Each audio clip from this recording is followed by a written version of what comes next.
I'm Dan St.Yves, or at least the disembodied voice of Dan St.Yves. And today I'm speaking with actor, director, songwriter, web series star, panicked patriarch of TV pizza commercials, J. Sean Elliott, who is the director for Stage West's latest production of Spamalot. And we also have Phil Nero, who's the choreographer. Thank you so much, gentlemen, for taking some time to talk today. Oh, it's our pleasure, as always. Well, it's been a while since I've caught up with Jay Sean. So back then, I think it was for Move Over Mrs. Markham, which was years ago. Right now, you're here to direct Monty Python's Spamalot.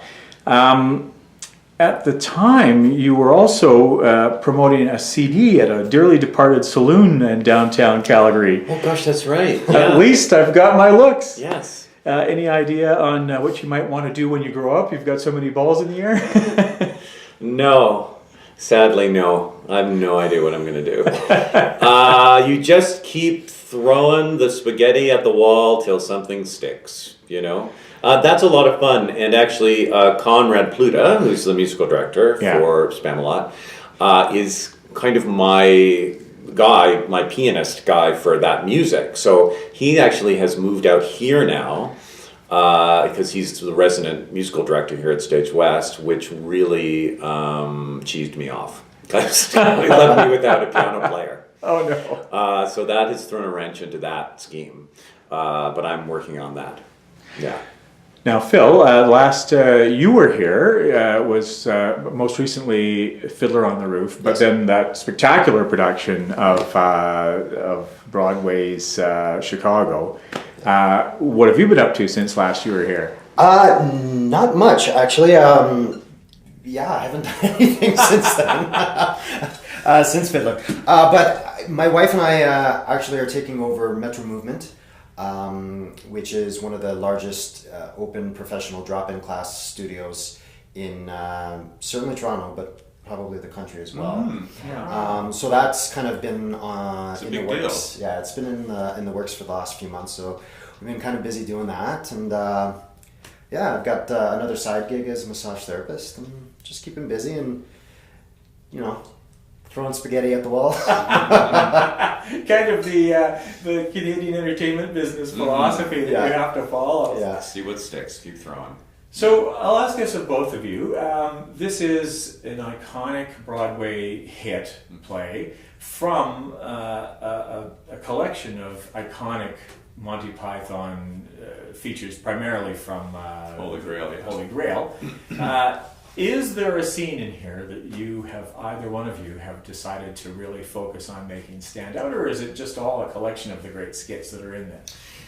Yeah, I mean, it definitely the latter. There isn't, because it's obviously a unique piece because you have to salute the original, the movie, which there'll be a lot of fans of the movie who are there.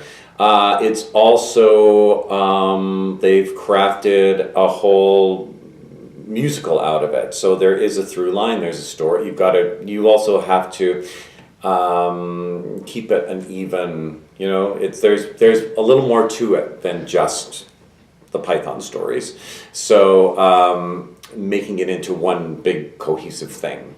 And it's really, they've done a fantastic job of creating that show. It's I would say a gentler version of the Holy Grail, but still silly and but warm. There's still a warmth and fun. It's so much fun. It's just so much fun.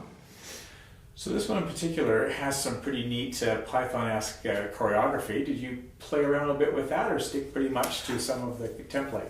I stuck with the template. It's one of those, because it is so iconic and it is so specific to the Python humor and sensibility. You can't stray too far. You don't want to reinvent Python. You just can't. So. Well, and you have to hit that. You have to hit the right tone for it. Yeah. It's everybody has to be on the same page, because Monty Python has a very specific kind of tone to it. And if you can find that and maintain it, that's, I think, the secret to the show. Well, this is interesting. You've kind of become, Jason, the go-to guy for farces here, and it's amazing how popular farces are remaining as far as a comedic outlet here. Mm-hmm. So this one is more farcical, but it is very much so Python. How does that affect your approach to it as a director? It has more elements of musical theater piece. It has that kind of structure. I started out in musicals, so I've always loved them and I understand them from that perspective. And I'm also a fan of Monty Python, which helps that I like Monty Python. And comedy is comedy. I mean, there's a lot of it is farcical. You're absolutely right, and it's still it's about energy. It's about pacing. It's sort of the same things that I would apply to a farce in many ways.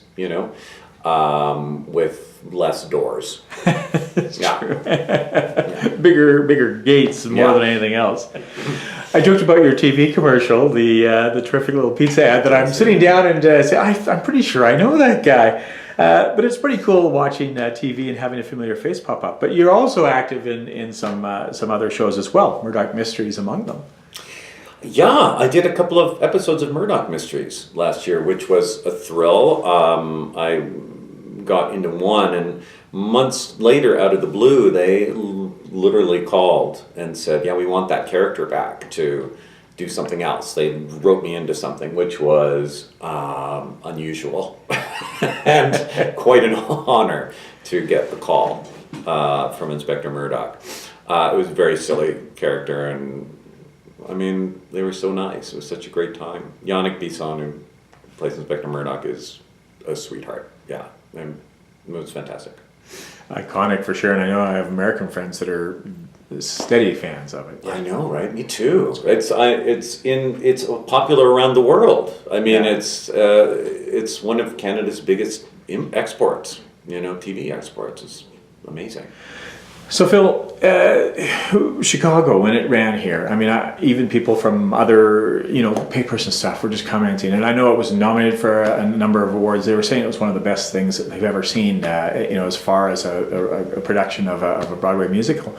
Do you have one that you would like that's elusive, that you would love to have produced? Oh boy, there's so many. There really are. There's great shows out there.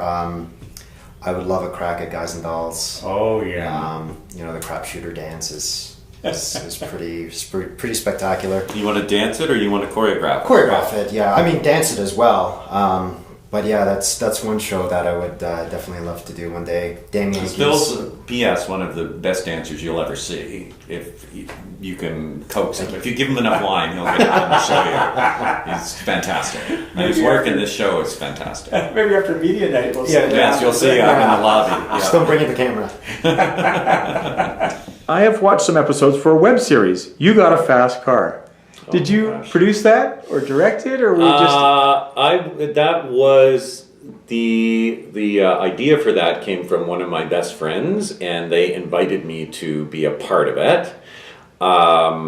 It was produced a fellow named Trevor Campbell, who's brilliant, and another girl named Gabby Epstein, who coincidentally turns out is the girlfriend of one of the fellas in Spamalot. No kidding. Jeremy LaPalme, who's brilliant. Anyway, it was ridiculous, and as we went along, of course, I had some ideas that we did use. It's very, very silly. It was a lot of fun. Have I missed anything that you guys would like to share with me? Let me know about this current production. I honestly can say I think it's going to be one of the best things that people see here. It's such the cast is so sharp, very strong. And they're so funny, and they can sing, and the dancing is fantastic. Stage West has pulled out all the stops. It's a big show for them, and this is a feather in their cap. Absolutely. Really sure. So come see it. Well, Jason Elliott is the director, Phil Nero choreographer for Stage West Calgary's production of Monty Python Spamalot, running April 16th to June 21, 2015. Thanks so much for taking time out today, guys. Oh gosh, thanks, Dan. See you in another 4 years. Yeah.